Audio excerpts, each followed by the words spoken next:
하나님 말씀은 열왕기상 8장 22절에서 30절까지의 말씀입니다. 열왕기상 8장 22절에서 30절입니다.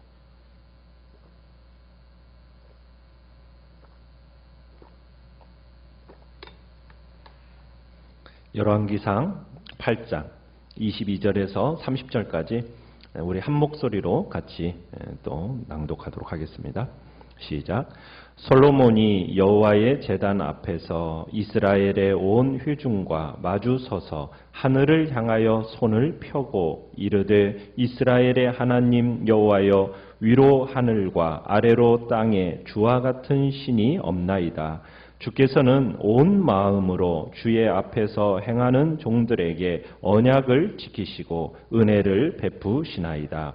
주께서 주의 종 내 아버지 다윗에게 하신 말씀을 지키사 주의 입으로 말씀하신 것을 손으로 이루심이 오늘과 같으니이다. 이스라엘의 하나님 여호와여 주께서 주의 종 내 아버지 다윗에게 말씀하시기를 내 자손이 자기 길을 삼가서 내가 내 앞에서 행한 것 같이 내 앞에서 행하기만 하면 내게서 나서 이스라엘의 왕위에 앉을 사람이 내 앞에서 끊어지지 아니하리라 하셨사오니 이제 다윗을 위하여 그 하신 말씀을 지키시옵소서. 그런즉 이스라엘의 하나님이여 원하건대 주는 주의 종 내 아버지 다윗에게 하신 말씀이 확실하게 하옵소서. 하나님이 참으로 땅에 거하시리이까 하늘과 하늘들의 하늘이라도 주를 용납하지 못하겠거든 하물며 내가 건축한 이 성전이오리이까. 그러나 내 하나님 여호와여 주의 종의 기도와 간구를 돌아보시며 이 종이 오늘 주 앞에서 부르짖음과 비는 기도를 들으시옵소서. 주께서 전에 말씀하시기를 내 이름이 거기 있으리라 하신 곳 이 성전을 향하여 주의 눈이 주야로 보시오며 주의 종이 이곳을 향하여 비는 기도를 들으시옵소서. 주의 종과 주의 백성 이스라엘이 이곳을 향하여 기도할 때에 주는 그 간구함을 들으시되 주께서 계신 곳 하늘에서 들으시고 들으시사 사하여 주옵소서. 아멘. 오늘 말씀의 제목은 세상보다 크신 분이 기도를 들으신다라는 제목으로 말씀을 나눕니다. 성전 봉헌식이 진행되는 가운데 솔로몬은 제단 앞에 서서 이스라엘의 온 회중 앞에서 성전을 건축하게 된 이 역사적인 배경을 어제 말씀에서 설명했습니다. 그리고 나서 이제 하나님께 드리는 기도를 오늘 시작하게 됩니다. 자, 솔로몬은 오늘 본문 23절, 24절에 보면 하나님의 어떤 성품을 기억하면서 찬양하는 것을 보게 됩니다. 자, 어떤 성품이 나오는가? 23절을 보시면은 이렇게 되어 있죠. 이르되 이스라엘의 하나님 여호와여 위로 하늘과 아래로 땅에 주와 같은 신이 없나이다. 자, 하나님은 이 세상 어디를 봐도 비교할 자가 없으신 분이다. 지금 이렇게 고백을 하고 있는 겁니다. 주와 같은 신이 없다. 솔로몬이 이렇게 말한 것은 뭐 세상의 많은 신들 중에서 하나님 같은 분이 없다. 이런 말을 하는 게 아닙니다. 이 말은 오로지 하나님만이 유일한 참신입니다. 라는 고백입니다. 그러니까 하나님은 온 세상을 창조하신 분이시고 그리고 창조하신 이 세상을 계속 관리하시고 운영하시는 통치자이신 겁니다.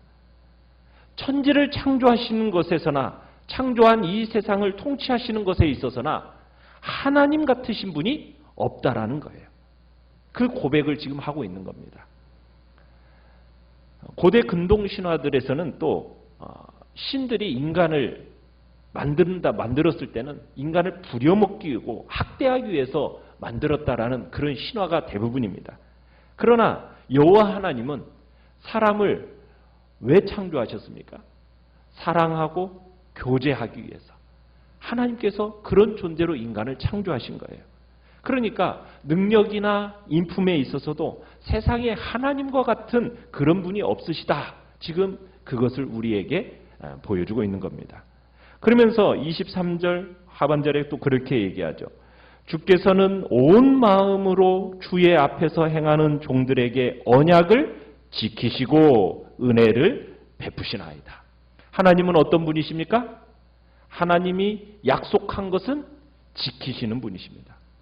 하나님은 빈말로 약속하는 경우가 없다는 거예요. 한번 약속하면 꼭 지키시는 분이십니다. 세상 그 누구보다도 신실하신 분이십니다. 그래서 24절에 보면 하나님은 다윗과의 약속을 지키셨다는 거예요.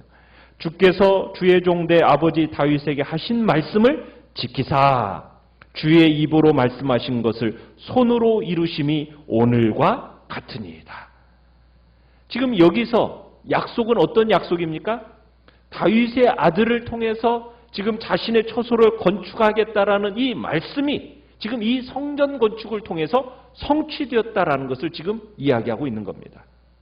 사람들과의 그 약속을 지키시는 하나님이 다윗과의 약속도 지키셨다. 그러니까 하나님은 이 세상 누구와도 비교할 자가 없으신 분이시요 하나님께는 약속을 꼭 지키시는 분이심을 그의 성품을 지금 기억해내면서 솔로몬이 찬양하고 있는 겁니다. 그러면서 솔로몬이 이 약속의 근거에서 하나님께 간구하고 있는 거예요. 솔로몬이 드리는 기도는 그냥 무작정 뭔가를 이루어주세요 이런 기도가 아닙니다. 다윗에게 하셨던 그 약속의 말씀을 근거로 해서 지금 이루어 주실 것을 간구하는 거예요. 그러니까 솔로몬이 기도하는 바는 하나님의 약속의 근거에서 그 말씀을 신뢰하며 올려드리는 간구라는 겁니다. 그래서 25절에 그렇게 얘기하죠. 이스라엘의 하나님 여호와여 주께서 주의 종 내 아버지 다윗에게 말씀하시기를 내 자손이 자기 길을 삼가서 내가 내 앞에서 행한 것 같이 내 앞에서 행하기만 하면 내게서 나서 이스라엘의 왕이 앉을 사람이 내 앞에서 끊어지지 아니하리라 하셨사오니 이제 다윗을 위하여 그 하신 말씀을 지키시옵소서. 그러니까 약속의 근거에서 지금 기도하고 있는 겁니다. 26절에도 동일하죠. 그런즉 이스라엘의 하나님이여 원하건대 주는 주의 종대 아버지 다윗에게 하신 말씀이 확실하게 하옵소서. 지금 반복되는 기도 가운데서 지금 솔로몬이 뭘 얘기하는 겁니다. 하나님이 베풀어 주신 그 말씀과 언약 그리고 그것을 철저히 신뢰하는 그 솔로몬의 믿음을 우리가 볼 수 있는 겁니다. 지금까지 자기가 체험한 것, 그 체험한 것이 미래에 대한 기대, 미래에 대한 확신으로 지금 연결되고 있는 겁니다. 하나님이 과거에 하신 일, 하나님이 과거에 나에게 베푸신 그 은혜, 그것에 대한 이해가 결코 과거에 머물지 않는다는 거예요. 솔로몬은 지금까지 보여주신 그 하나님의 신실하심의 근거에서 미래에 대한 기대를 표현하고 있는 겁니다. 약속한 바를 지키시는 하나님의 그 신실하심, 그 인애, 이거야말로 우리의 미래를 그분께 맡기고 기도할 수 있는 근거가 된다라는 것을 지금 솔로몬은 우리에게 이야기하고 있는 겁니다. 참 구체적으로 약속의 말씀을 붙들고 기도하는 이 솔로몬을 보면서 우리가 무엇을 느끼겠습니까? 우리의 기도는 그저 어떤 허망한 것에다가 근거 두는 게 아니에요. 우리는 하나님의 약속의 말씀을 바탕으로 우리의 기도가 드려져야 한다는 것을 다시 한번 느끼게 되는 겁니다. 우리가 그렇게 기도해야 되는 거예요. 그것이 참된 기도고 응답받는 기도라는 겁니다. 만일 우리가 기도할 때 하나님의 말씀에 마음을 두지 않고 그저 내가 생각나는 대로 내가 기대하는 소원 여러분 그렇게 올려드린다면 그런 기도는 결코 응답받을 수가 없어요. 하나님의 뜻을 따라서 하나님을 신뢰하며 기도하는 그 사람은 항상 신실한 응답을 체험하게 될 것임을 우리에게 이야기하고 있는 겁니다. 그렇다면 우리에게 있어서 무엇보다도 우리의 삶에 회복되어져야 되고 치료되어져야 할 부분이 반드시 있어요. 그렇죠?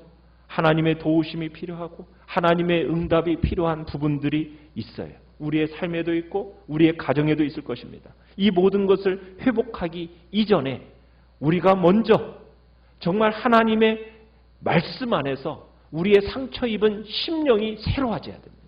하나님의 말씀을 신뢰하는 이 믿음이 먼저 회복되어져야 되는 거예요. 그렇게 될 때 우리의 기도에 대한 그 언약에 하신 대로 신실하게 응답해 주시고 우리의 삶을 아름다운 축복으로 채워주시는 주님의 은혜를 경험하게 될 거라는 거죠. 자, 그러면서 27절에 보면, 자, 엄밀히 따져보면 여러분 이 성전은 하나님의 거하시기에 합당한 장소입니까? 아닙니까? 지금 우리가 솔로몬이 얘기했죠. 하나님은 이 세상 그 누구와도 비교할 수 없는 분이라고 고백을 했어요. 그 이야기를 통해서 솔로몬은 뭘 얘기해? 어떤 결론을 자연스럽게 지금 내리고 있는 겁니까? 자기가 비록 최선을 다해서 정말 아름다운 성전을 건축하기는 했지만은 온갖 귀중한 것들로 그 성전을 장식하기는 했지만은 어찌 감히 하나님이 그곳에 거주하시기를 기대할 수 있겠는가? 온 우주 만물을 통치하시는 하나님을 사람이 지은 이 성전 건물 안에 가두거나 제한할 수 있겠는가? 제한할 수 없다. 그 이야기를 27절에 하고 있는 거예요. 하나님이 참으로 땅에 거하시리이까 하늘과 하늘들의 하늘이라도 주를 용납하지 못하겠거든. 하물며 내가 건축한 이 성전이오리까. 그러니까 솔로몬은 하나님의 영광이 얼마나 위대한지를 잘 알고 있었던 거예요. 그러니까 솔로몬의 고백처럼 땅도 하늘과 하늘들의 하늘이라도 하나님을 모실 수 없을 만큼 하나님은 크신 분이라는 것을 지금 고백하고 있는 겁니다. 여러분 여기서 지금 하늘과 하늘들의 하늘, 여러분 이 표현이 무엇을 표현하는 겁니까? 우주 공간을 의미하는 거예요. 우주 공간을. 그러니까 어느 곳과도 비교할 수 없는 넓고 넓은 우주 공간을 의미하는 겁니다. 사람이 측량할 수조차 없는 공간. 그곳이 우주 아닙니까? 그런데 그 우주조차도 하나님을 제한하거나 모실 수 없다는 말이에요.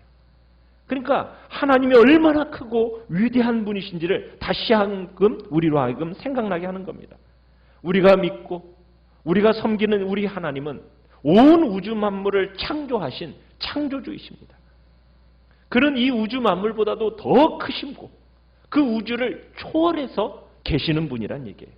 그러니까 온 세상은 하나님이 거하시기에 작다는 거죠. 너무 작다는 거죠. 그러니까 하나님은 지금 솔로몬이 지은 이 성전에 거하시기에 어떤 분이시다는 겁니까? 너무 자유로우시고 너무 크신 분이다. 어떻게 그분을 지금 이 자그마한 공간 안에다가 제한시켜 놓을 수 있겠는가? 그럴 수 없다. 지금 이 고백을 솔로몬이 하고 있는 거예요. 그래서 솔로몬은 자기와 자기 백성 그리고 자기가 온갖 노력을 다해서 지은 이 성전이었지만 이 하나님의 위대하심 앞에서는 얼마나 작고 초라한 것인지를 그 모든 것으로도 하나님을 모실 만한 곳은 없다. 겸손하게 고백하고 있는 겁니다. 우리도 하나님의 그 이름 앞에 그 하나님의 그 임재 앞에 그분의 크심과 그분의 능하심 앞에 우리가 얼마나 약하고 우리가 얼마나 보잘것없고 얼마나 우리가 부족한 존재인지를 알 수 있어야 된다는 얘기입니다. 그럴 때 우리의 연약한 힘, 능력, 지혜를 넘어서 그 하나님의 크신 능력을 우리가 소망할 수 있게 되는 거거든요. 분명 하나님께서는 진실한 마음으로 자기의 약함을 고백하고 정말 당신의 크고 위대하심을 전심으로 고백하는 그러면서 소망하는 성도들의 삶에 하나님이 임재하셔서 그 도움과 능력의 손길을 아끼지 않으실 것입니다. 그러므로 솔로몬은 29절에 보면 이렇게 얘기하죠. 이 성전은 하나님의 이름이 있는 것으로 만족한다. 이렇게 표현을 하고 있어요. 그죠? 29절에 주께서 전에 말씀하시기를 내 이름이 거기 있으리라 하신 곳 이 성전을 향하여 주의 눈이 취하로 보시오며. 그러니까 지금 하나님이 자기 이름을 두신 곳 어디요? 이 성전. 이 성전은 하나님이 그 눈을 두어서 그 성전에 눈을 두어서 자신들의 백성들의 형편을 보살피시는다는 거예요. 그래서 학자들은 이 무엇을 이름신학 이런 표현을 쓰고 있어요. 그러니까 솔로몬은 하나님의 이름이 있는 성전이라는 거죠. 이 성전을 향해서 자신과 백성들이 기도할 때 하나님이 하늘에서 들으시고 그 기도에 응답해 주실 것을 간절히 소원하고 있는 겁니다. 그래서 29절 그래요. 주의 종이 이곳을 향하여 비는 기도를 들으시옵소서. 주의 종과 주의 백성 이스라엘이 이곳을 향하여 기도할 때 주는 그 간구함을 들으시되. 그러니까 하나님의 성전에 이름만 두신다는 거죠. 그리고는 백성들의 기도를 하늘에서 들으신다는 거예요. 그러니까 이건 하나님의 자유를 의미할 뿐만 아니라 백성들이 기도할 때 꼭 그 성전을 찾아오지 않더라도 자신들이 사는 곳에서 얼마든지 하나님 앞에 기도할 수 있다는 것을 지금 강조하고 있는 내용입니다. 그래서 솔로몬은 이 성전이라는 곳은 마치 하늘과 땅을 잇는 통로라고 생각을 한 거예요. 그래서 하나님께서 이 성전에 하나님의 이름을 두신다 이렇게 말한 거예요. 이름. 하나님께서 이 성전을 통해서 이 때가 인간의 때가 묻지 않는 그런 은혜와 축복을 내려주신다. 우리 인간들이 바른 믿음으로 이 성전에서 하나님을 찾기만 한다면 하나님께서 책임져 주시고 순전한 하늘의 은혜를 내려주시겠다. 이런 의미가 들어있는 겁니다. 항상 하늘문을 여시고 우리의 기도에 귀를 기울이시는 하나님께, 자, 여러분은 어떤 기도를 제일 먼저 올려드리고 싶습니까? 솔로몬은 지금 하나님 앞에 어떤 기도를 제일 먼저 올려드리고 있죠? 30절에 보면 그렇게 얘기하죠. 주께서 계신 곳 하늘에서 들으시고 들으시사 뭐 하여 달라고요? 사하여 주옵소서. 지금 솔로몬의 간구의 첫 번째 기도 제목이 뭐예요? 사하여 주옵소서. 무엇을 위한 기도입니까? 죄 용서받음의 기도입니다. 죄 용서. 이것만큼 간절하고 절박한 것이 없다라는 거예요. 솔로몬에게 있어서 들으시고 들으시사 하면서 거듭 간구하고 있는 내용, 죄 용서의 기도예요. 우리 인간들이 겪는 어려운 문제 너무나 많죠. 아마 그 어려움 중에서 가장 심각한 것 중에 하나가 지금 뭡니까? 질병이죠, 질병. 인간들에게 병이라는 것이 가장 심각한 이유가 뭡니까? 죽으면 모든 것이 끝난다고 생각하니까 이 병보다도 무서운 것이 없는 거예요. 이 바이러스에 지금 벌벌 떠는 거예요. 여러분, 그러나 이 질병, 바이러스보다도 더 무서운 게 뭐라는 겁니까? 우리의 영혼을 갉아먹는 죄라는 거예요. 죄. 죄라는 것이 모든 인간의 고통의 원인이라는 거예요.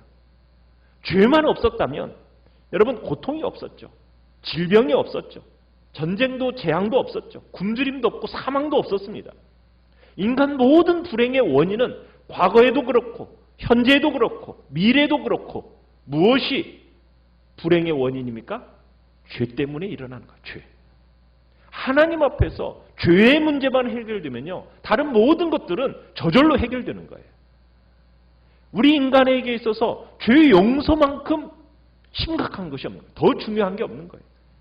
죄 용서가 가장 복된 일이라는 거예요. 그래서 솔로몬의 기도에 있어서 제일 먼저 올려드리는 기도는 사하여달라는 거예요. 사하여달라. 성전의 가장 중요한 기능, 바로 죄를 씻어서 새 사람으로 태어나게 만드는 거예요. 성전은 자기가 죄값을 갚지 않습니다. 하나님의 은혜로 갚게 만들어서 우리로 하여금 깨끗한 양심을 갖게 만드는 것이 바로 성전의 역할이라는 거예요. 우리 인간들에게서 가장 중요한 보배가 바로 깨끗한 양심이지 않습니까? 그러나 이 솔로몬의 성전도 완전하진 않았어요. 짐승의 피로 죄 씻음 받았기 때문입니다. 죄에 대한 어떻게 보면 응급처치에 불과한 거예요. 그런데 진짜 성전이 되신 분이 이 땅에 오셨잖아요. 그분이 누구입니까?